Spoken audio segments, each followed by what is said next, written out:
So what do we mean by absorption probabilities? Let's take an example. We start from the gambler's ruin problem. So I had covered this long back. So let me just quickly recall what that is. So you have two gamblers, A and B, and they are starting with rupees A and rupees B, respectively, when A and B are positive integers. Okay. Now what happens is the following. They toss a fair coin. If head appears, A gives rupees 1 to B. On the other hand, if tail appears, B gives rupees 1 to A.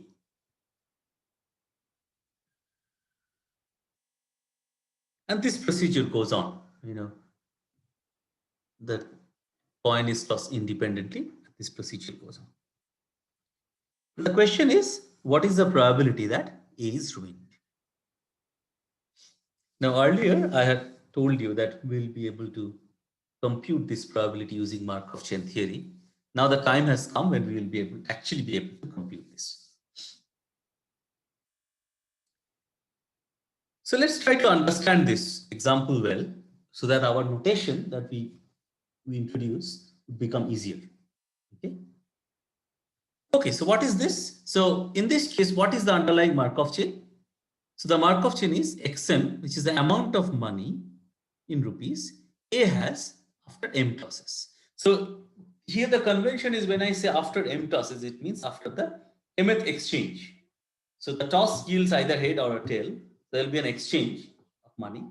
And after that exchange is done, what is the amount of money A has after the M tosses? Okay, that's what this means, after the mth exchange. Now, in that case, we have already discussed this, that this is a Markov chain.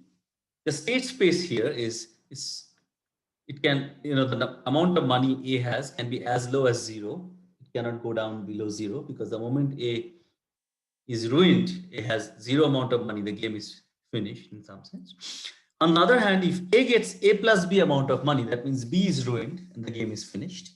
So therefore, the Markov chain is state space is 0 up to A plus B, all the integers. The initial distribution, A has x0 is A. So A has exactly A amount of money, rupees A to start with. So therefore, delta A is the initial distribution. And the transition probability matrix is as follows. Essentially, if A takes one of the interior values, all the way up to A plus B minus 1, then A has this amount of money, then A will either become 1 more or 1 less, depending on whether it's head or tail. Okay. On the other hand, if A has either reached rupees 0 or rupees A plus B, then there won't be any change after that, because the game is finished. So therefore, this Pij would be 1 whenever I is either 0 or A plus B and J is equal to I. Otherwise, from I, there will be a transition to one of the nearest neighbors with probability half. So this is the transition. This is how it looks. So in the case when A equals 3 and B equals 2, so A starts with rupees 3, and then A is 3, and then the transitions are happening in between here. Any of these points, 1, 2, 3, 4, it will go to one of the neighbors with probability half. On the other hand, if it's at 0 or 1, it will just come back to itself. So therefore, this XM is also called a simple random walk, starting from A with absorbing barriers at 0 and A plus B. So in that case, A equal to 2 and B equal to 2, this is just the barriers are at 0 and 5 respectively, and it starts at 3. Okay, so this is how this problem looks. So you can either call it gambler's ruin problem, or you can think of it as a simple random walk with absorbing barriers. They are the same thing. Okay. Now, the fact that I wanted you to check, I gave it as an exercise, is that starting from A,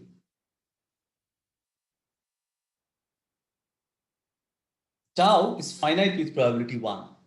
Then what is this tau? The tau is the first time the xm either becomes 0 or becomes a plus b.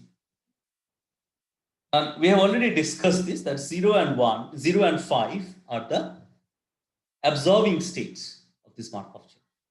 So therefore, tau is the first time the Markov chain gets absorbed in one of the absorbing states.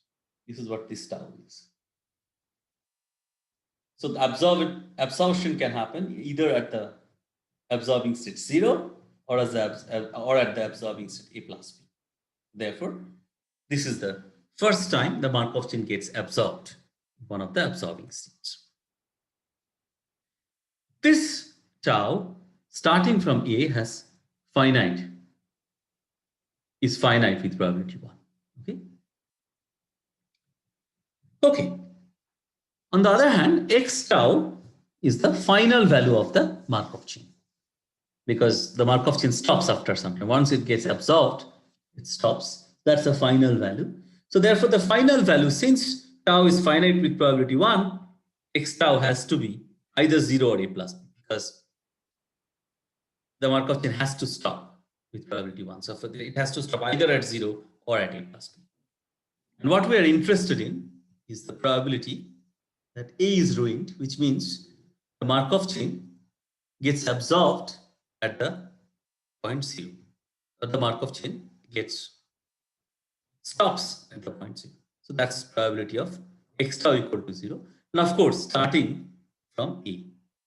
Starting from rupees E for the person E.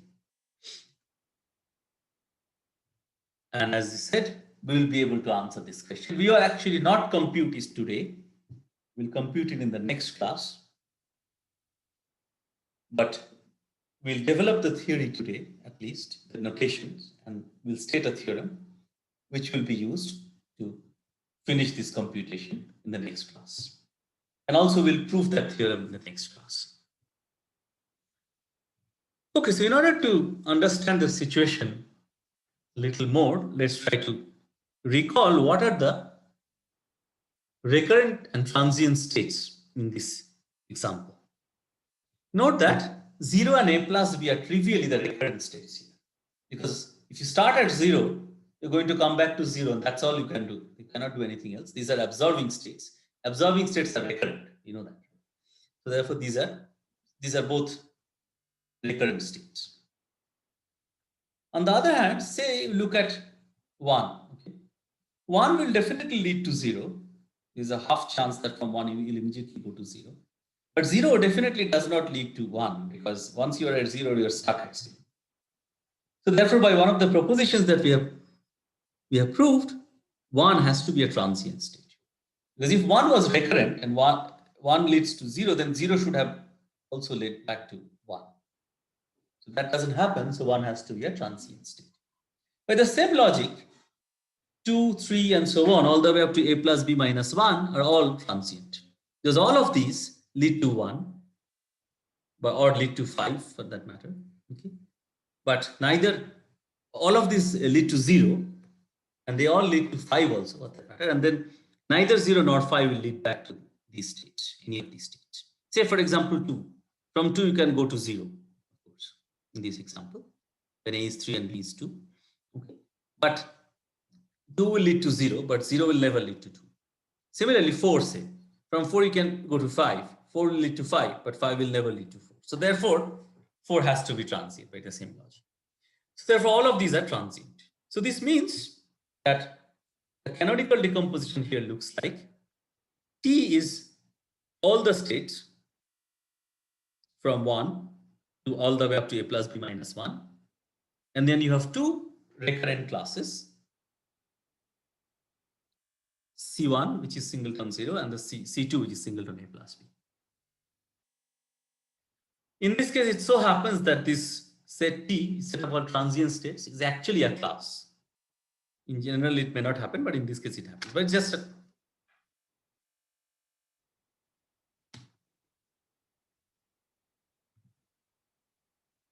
It's just an observation that is not going to play such an important role. Anyway, so what we're actually doing, we're starting at a state which is transient. Clearly, A is in T, right? Because in this case, A was 3 and 3 is in the set of a transient states. So A is clearly a positive integer and it's strictly less than A plus B. So therefore, A is in T, which basically means that we are starting at a transient state and then we are trying to compute what is the chance that we hit the recurrent state 0 and get absorbed there.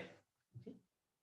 So in this case, tau is basically the first time the Markov chain gets absorbed.